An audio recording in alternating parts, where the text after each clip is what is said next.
Welcome back. Ladies and gentlemen, you may not be familiar with the VFX company Technicolor, but it's unlikely that these movies haven't been part of your memories. From Gone with the Wind to Mufasa the Lion King, Lilo and Stitch to Mission Impossible The Final Reckoning, and so much more. The collapse of the 110-year-old company has stunned people. A company which rose to become one of the most recognizable brands of Hollywood world over. As Technicolor began packing up its global operations, the scenes have been distressing, ugly, with some calling it sickening. Around 10,000 employees have been affected across the United States, Canada, UK, and India. In fact, in India, where they operated in Mumbai and Bengaluru, the salaries are still pending. The collapse has stunned the industry, which anyway has been seeing churn and turmoil. Severe financial crisis was seen as the big trigger. And let me tell you, in a fast-changing ecosystem, Technicolor has historically been very closely associated with reinvention as a brand. And that's why the collapse raises several questions globally amid the worrying larger picture. What's the worrying larger picture that we really are talking about? United States has witnessed the worst job cuts since 2020 COVID. We're talking about a vault of 245%, according to a latest study just for the month of February 2025. 103% rise in job cuts compared to just the last month, that's January 2025. The steepest layoffs have been in government in the United States, followed by retail, tech sectors, service, and FMCG sectors. In fact, the big tech scene in 2025 does look bleak. Globally, it's been a bleeding February of sorts, among the big techs at least, with global layoffs including in India. Meta announcing job cuts for around 3,600 people. Google is laying off people, but the numbers are undisclosed at this point. Salesforce laying off at least 1,000 people. Starbucks to cut jobs by at least 1,100 globally. And the list just goes on. It's on your screens for you to see. So through the pain of pixels, what's the lessons? What's the global big picture? Is it just about Technicolor, or is there a larger concern that it all ties into? I'm being joined by David Sufair at this point, who's a Republican strategist, Sonika Aaron, who's a founder for Marching Sheep, Lloyd Mathias, who's a business executive and independent director, as well as Pavan Duggal, who's a cybersecurity expert. Thank you very much, all of you, for joining me. Lloyd Mathias, let me just come straight to you and ask you, one thing that everybody talks about these days is reinvention, about how you need to upskill yourself, you need to reskill yourself, you need to reinvent yourself, you need to work yourself along with the times. And yet, if you look at Technicolor, that's literally what the story of Technicolor has been since decades. It's reinvented itself as the industry changed, as the demands changed, and it's completely collapsed. Is this just about Technicolor, which of course had a lot of financial concerns, struggles whatsoever, and a lot of backlog, or is there a larger concern? Thank you for having me on your show, Sneha. I think the issue is beyond Technicolor. To start with, I think businesses tend to be cyclical, and we're entering a cycle of when businesses are starting to look at their manpower and looking to get more efficient. And two positive factors. I think one big trigger, specifically in the context of the US, has been, of course, the new Trump administration and Elon Musk's Department of Government Efficiency. It's really looking at downsizing governance, which to a large extent may be in the right direction. The other clearly is that tech businesses, which pretty much went through a purple patch after COVID, things started looking up, people spent lots of time at home during the lockdown and such like. So various sectors, fintech, edtech, they were on a roll. They actually boomed pretty much through 21, 22, and 23. I think now a little bit of reality is catching up. And I think the big concern world over is two parts. One is that the DOGE, or Department of Government Efficiency, is likely an idea that may be replicated by governments across the world. A lot of people believe that bureaucracy and governments were bloated. And I think this move might trigger other countries to look closely at their bureaucracy. So that could trigger one level. Two, I believe businesses are also looking at efficiency, albeit largely being pushed by AI and the fact that AI is automating or making a lot of jobs which were kind of mechanical, redundant, right? And I think AI is really agentic AI and such that has really come to become part of a lot of organizations, whether it's customer service functions, whether it's a lot of routine functions. I think AI is proving that it can do it as effectively, if not better, than human interface.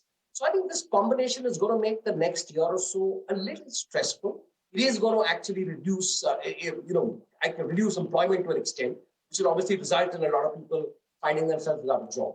And like you rightly mentioned, I think the challenge always to humankind always is reinvention. The fact that people have to now learn to upskill faster than ever.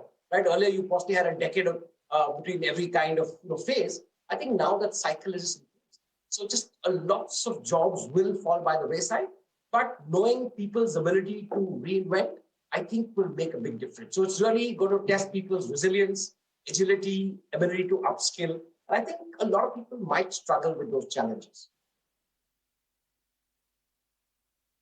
Right. If I can just get in at this point, Sonika Aaron. Sonika Aaron, I mean, we just spoke about reinvention. We just spoke about how there's a larger picture to what's happened with Technicolor. But let me just talk about Technicolor for a brief. Look at what people are talking. The way the layoffs have happened, the way the job cuts have happened, the way the global businesses have been shut down. I mean, it did file for bankruptcy in 2020. But there was still hope. People were not expecting this. But the way the layoffs have happened, it's been such a huge churn. Globally, I mean, it's not a shutdown in India yet. Salaries are, of course, there are salaries that are still pending. But in the United States, in Canada, in UK, people have described this as absolutely ugly. People have said that, it's been hugely distressing. Layoffs are distressing. But is there a way to do it? Are corporates overlooking something that needs to be done? For example, telling people leave now, don't return. We had a case recently in India as well, where people of an MNC claimed, women employees of an MNC also claimed they were asked to leave campuses which is far away from the city by 6 in the evening. Similar stories coming out from Technicolor as well. Is this a justifiable thing? I mean, is this how layoffs happen? Thank you, Sneha. That is a beautiful question. As a society, with time, we are supposed to evolve, become more humane, I guess. But I think we are regressing. I would say that, the way a lot of decisions are being taken, and maybe the decisions are right. If a company is going bankrupt, then naturally layoffs will happen. If skills are becoming redundant, then naturally layoffs will happen. But what we forget, or organizations or people taking these decisions forget, is that behind every layoff is a family. And when that layoff happens, we are not just laying off that one person, we are impacting possibly a child's education. We are impacting somebody's medical benefits. We are impacting somebody's EMIs, home loans, and so much more. I think somewhere that entire compassion, humanity, I think we completely miss the point. And as a But corporates would community, say, as why a should they society, care?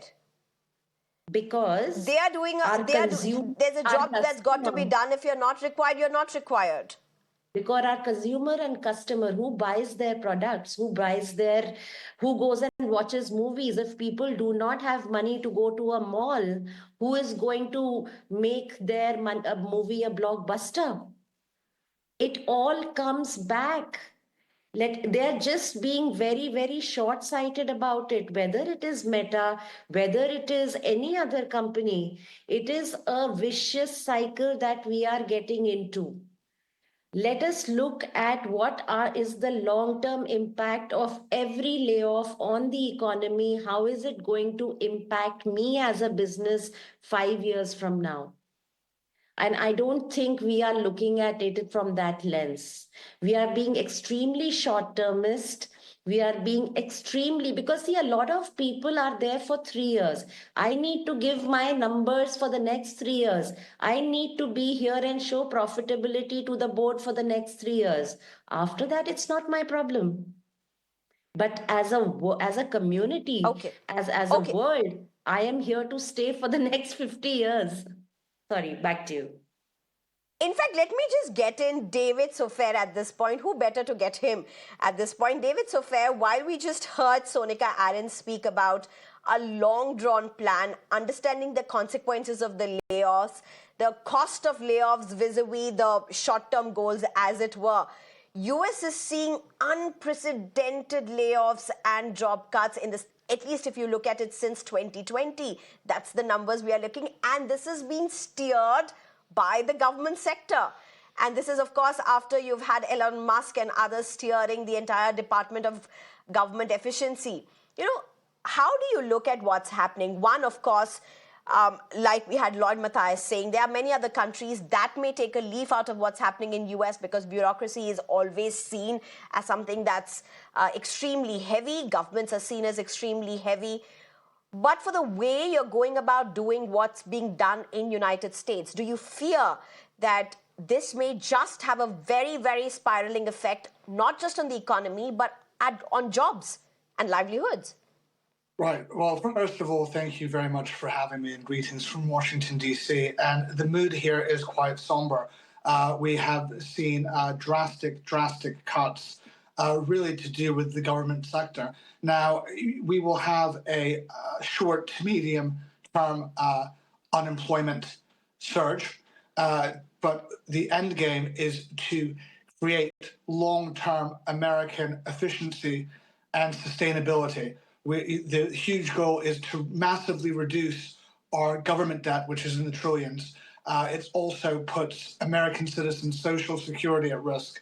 So we are doing that in a very big way through the cuts. Now, when it comes to big tech, you see these companies have grown for a long time, but now in the past few years, if you look at Meta, the subscription base is way down. When it comes to Facebook, from Instagram, there's a lot of competitors. And if you look at Technicolor, the movie industry in America has been struggling for a very, very long time. So I don't really see a correlation there between the cuts there and the huge actual cuts that are happening in the government. You do not see a correlation, but let's just take it from, even if you're not seeing a correlation, the fact is all of this is happening at the same time. So you may say that the film industry is not doing well. It's not been doing well for a very long time. You've had Technicolor, you've had other big techs that have had to lay off because of, whatever their subscriptions, earnings, whatsoever it is. And then you have government that you say is not correlated. But look at the larger picture of what's happening in the United States. Look at the way the economy is going, the way the jobs are going. Do you fear this is going to get just worse in months to come? That's what many are predicting in terms of jobs. It's going to get far more fewer, scarcer than what it is. And if that's the case, how's the government going to be looking at this? Do you have a plan? Does the government have a plan? Yes, absolutely. So as you see, a lot of American companies are reinvesting back into the United States. They're coming back onshore. We just had a huge deal with Apple. So they're investing $50 billion. And then we have another center that's $200 billion deal. So, there is a lot of new attractions coming on, and there will be a lot more jobs on. So, by cutting all these bureaucratic jobs and trimming the fat out of the government, it will be a short-term and medium-term slow growth to make, very, very, very good gains. As far as the tech sector goes, again, they have a lot of competition with AI, and you have companies that are trading at 100 and 200 times multiples. So so I think they're trimming the fat on some of those as well. Let me just get in Pavan Duggal for what you're saying. Let me just get him to respond to you. Pavan Dugal, look at what David Sofair said. Look at what Lloyd Mathias said. Do you agree with this? I mean, a lot is happening in terms of looking within. Every country seems to be looking within. But the factors really that may be right at the core of a lot of bleeding or employees being showed the boot for that matter has to do going quite across the borders, being extremely fluid, including AI. Well, I think the advent of new emerging technologies has completely changed the landscape, with now AI providing in far more productivity and far more capacity to look at doing some mundane jobs. Jobs are going to go off. So layoffs will happen. So that's now the new ground reality. It just says that companies have not been able to package the layoffs in the right kind of a packaging. So that's why it's causing far more heartburn. But the bottom line also is that along with the layoffs is a bigger message. People who are being laid off and people who are not being laid off have to be equally focusing on how do they improve their skill sets. Because if they are laid off, how do you get to a next job? How do you be relevant in the AI ecosystem? That's one of the biggest problems. And number two, for people who have not been laid off, it's a great warning signal that you are next. I mean, as they say, everybody's number is going to come. So the quicker you make yourself more valuable to the system, the quicker you keep on updating your skill sets, that'd be fine. If you're expecting law to come in, the governments are going to invariably say, well, we cannot really arrest the advancement of technology. And if through technology layoffs are happening because of irreversible new cyber world order that's coming up, so be it. But having said that, I think we'll still have to take a holistic approach because people who are laid off, could potentially land up facing large number of hardships. What's currently happening in this company is likely to be replicated in far more other companies. This kind of an episode has to be a wake-up call for all stakeholders. Let's not think that we are immune. We are in a bubble or a silo and that we'll never be impacted. Almost everybody is going to be impacted. The question is more about resilience, how quickly we come up with a resilient mindset so that too, we can be effectively dealing with these challenges. Okay. Okay, 30 seconds to all of our panelists. I'm short of time, so let me just start with you, Lloyd Mathias. These are the parting remarks from each of you to viewers who are watching it possibly a a bleak job scene, which is only going to get worse in months to come. That's what the projection really is. What is your top two advisors? Lloyd Mathias, your 30 seconds. Thank you, Sneha. I'd say two things. I think one is individuals need to ready for the future. It means upskilling, learning new skills, recognizing that your job is not for it's time when you joined a company at 20 and retired at 60, whatever. I think that era is gone. So learning, upskilling primarily. And the second, as a society, the fact that we need to recognize that this whole disruption ahead, AI will put a lot of people out of work. And in societies like in India, where we don't have a social security system, I think we need to recognize that people treat people with a lot of compassion and empathy. And organizations that are obviously trying to be more efficient in the pressure of the share market should be able to set aside a fund to give people adequate compensation and severance packages that keep them in good shape for a while. Right. And also Okay, time up, Lloyd Mathias. Sonika Aaron, your 30 seconds. So I would like to say just two things. That one, evolution is inevitable. So whether it is AI or any other technological advancements, I think they will happen and they are welcome. They are enablers. But at the same time, I think organizations will need to balance between what is good for the business, what drives productivity, but at the same time, how do we take people along so that there is no negative societal and larger economic impact. So I think there needs to be a balance and a thought through approach. Okay. So that's it from me. David Sofair, as US goes through what it is going, as somebody who's a very Republican strategist, what would you tell to those who are literally on the edge? Sure. So it's short-term pain for the greater good and for immense growth. So that's what I would say. Okay. And Pavan Dugal, do you really see this as a short-term pain? I think it's an irreversible change that's happening. Let's realize that we are all beginning to ride a running tiger. We do not have the ability to get off the tiger. So let's calibrate our approaches as we keep on riding the running tiger. Let's embrace change, but let's also make our minds more resilient, more strong, that these kinds of setbacks will happen with new emerging technologies. We will have to jump back with far more resilience and far more determination. Right. Right. I think just to end it all, there's just one thing we must remember.